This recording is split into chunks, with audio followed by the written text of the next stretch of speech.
Welcome back, guys. It's me, an INFP. I'm here to talk to you about how to get over a crush as an INFP. On my other video, how to tell if an INFP has a crush, several people have asked me advice on how to get over a crush as an INFP.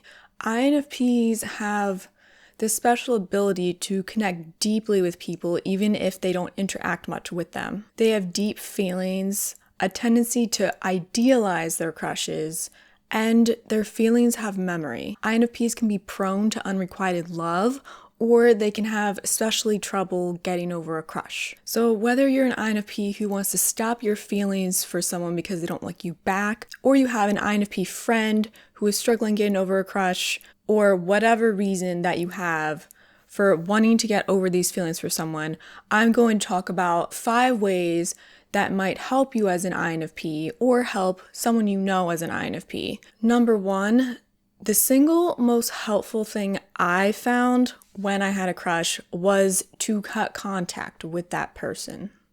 This might mean ending a friendship, unfollowing them on social media, and stop talking to and being around them. The best way to do this is to go full no contact. That means you're not following any of their social media channels, you're not talking to them in real life, you've lost their number, you're not interacting with them or viewing stuff about their life in any way. But this may not always be practical because you might be going to work or going to school with your crush and you're not able to cut contact with them in that way because you have to be around them in some capacity.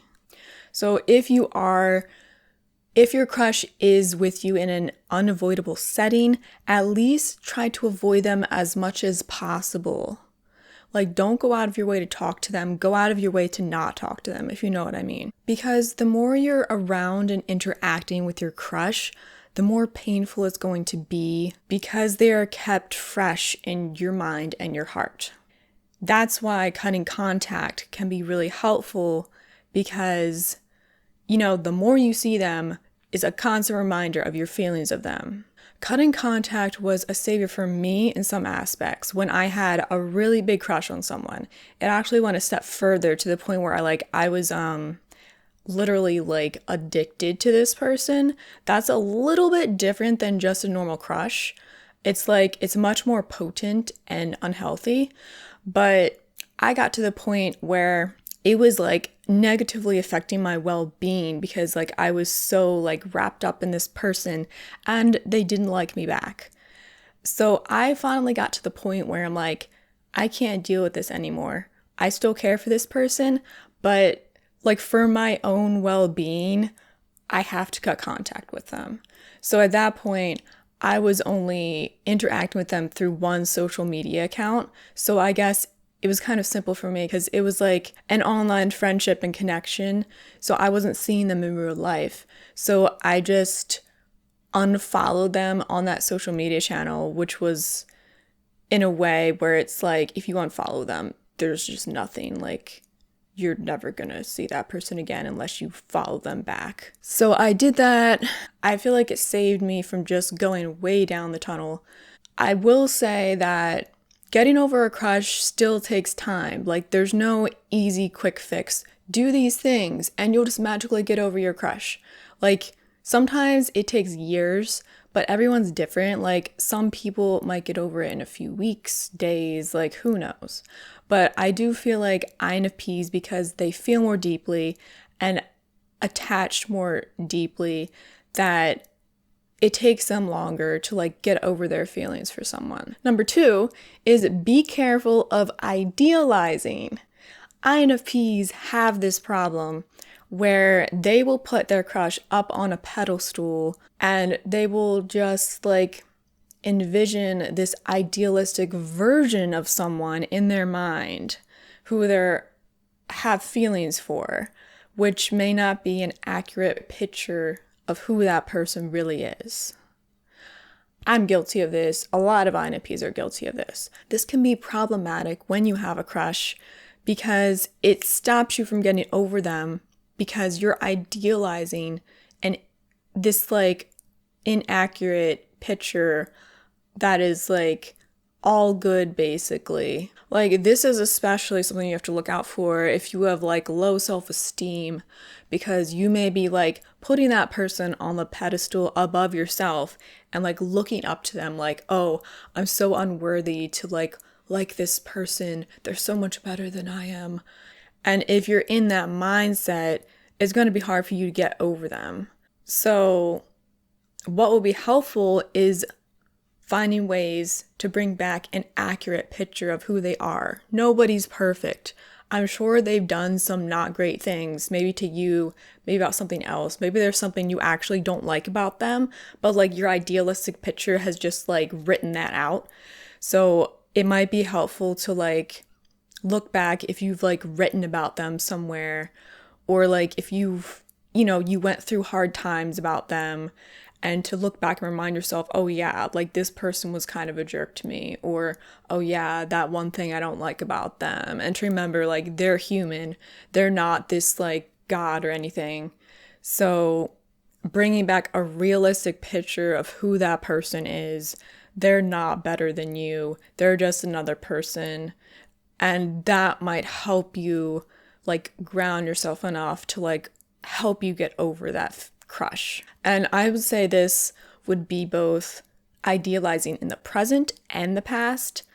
The present as in like if you still have a crush on the person and you're still like, I don't know, like you haven't gone no contact and you're still interacting with them, you're still idealizing them in the present. But also I feel like the past can be even more dangerous because memories grow fonder with time. So you're remembering these like memories of them, and they might come back as more idealized versions of who they actually were. And it may be, you may have to realize in some cases that what you like fell for in this crush wasn't even the person themselves. It may have just been your version of them. That's a big thing to realize, because it's like you came up with your idealized version. That's not who they actually are. So number 3, a way to help you might be to journal your feelings. Journaling has been proven helpful for processing your feelings, getting things out. Like I said, if you have been idealizing this person, it might be helpful to like keep track of how you feel about them or like what they've done, and then to look back and jog your memory of like, oh yeah, like they did that thing. Okay, I have to remember like why I need to be getting over them at this point. It can be a good tracker to like help your memory stay accurate. Another way of helping you get over a crush might actually be to channel it in some creative form. This might be like creating a video, creating a story, and it doesn't have to be necessarily about the crush. It could just be channeling your feelings. As INFPs, I feel like this would be especially helpful because they tend to be creative, and creativity can be a way for them to like process, get out their feelings, deal with them.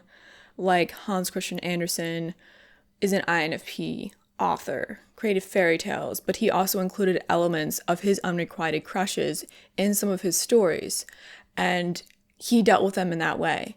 So INFPs can do the same thing. They can create like characters, like a fictional story, and put in elements of like how that crush made you feel, like if it's painful, like unrequited love, like anything. And I feel like that might help you just like kind of, move past, process. You're like, okay, this is how that made me feel.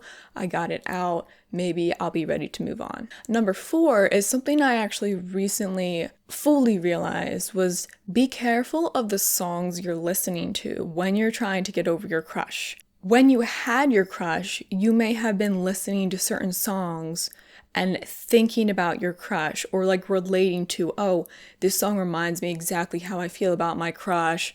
Like it can be positive or negative. Like, oh, this makes me feel so sad, or so like, this unrequited love song is just like, ugh. And then that song becomes associated with the feelings you had for this crush. So I would suggest, if you know what those songs are, if you're listening to them and all you can think about is your crush because you've like associated them with this song, take a break from those songs for like a good period of time until you're sure you're over them. There are some songs that I don't choose to listen to today because when I do, I just like think about that old crush. And it's been like several years, but the thing is, music has memory. And because I feel like INFPs are very good at like, because they have introverted feeling and introverted sensing, like I said, their feelings have memory. So in many cases, INFPs can recall exactly how someone made them feel in the past. And songs can help them do that. So just take a break from those songs. Find new songs to listen to. Find songs that don't remind you of your crush. Because I feel like that will just make it worse if you're trying to get over them. Because those songs are just like basically reinforcing those feelings in your memory and bringing up thoughts of that person. Which brings me to the last one, number 5. Distract your mind, because thoughts are the enemy when it comes to getting over a crush. A large part of the reason why INFPs struggle to get over crushes is because they're in their mind, they're in their heart, their feelings have memory, they're thinking about this person, and like depending on how serious the crush is, like in my case, addiction to a person, like you can't get them out of your head, and it's kind of like a need that is like you need to like have their presence in some way. And if you go no contact, you're cutting your source off, but you can still think about them, and in that way they're kind of like alive in your mind. So I would say distraction, like distracting your thoughts, can be helpful in getting over a crush. This doesn't necessarily mean like getting a new crush and going after someone else. I feel like it'll be more helpful to like distract yourself in a more like personal way, like focusing on like a project, or like I said, like a creative pursuit, or like something in your life. It could just even be like a TV show or something like you get invested in, and it will like distract you from thinking about this person. Find ways to distract your thoughts, and that might help you get over a crush. So I hope this helped you a little bit. Please tell me if it did, if it didn't, if there are things you think would be helpful or you wouldn't. Check out my other video, how to tell if an INFP has a crush on you. I would appreciate if you would gently push the subscribe button, like if you like this video, comment your thoughts, and I will see you next time.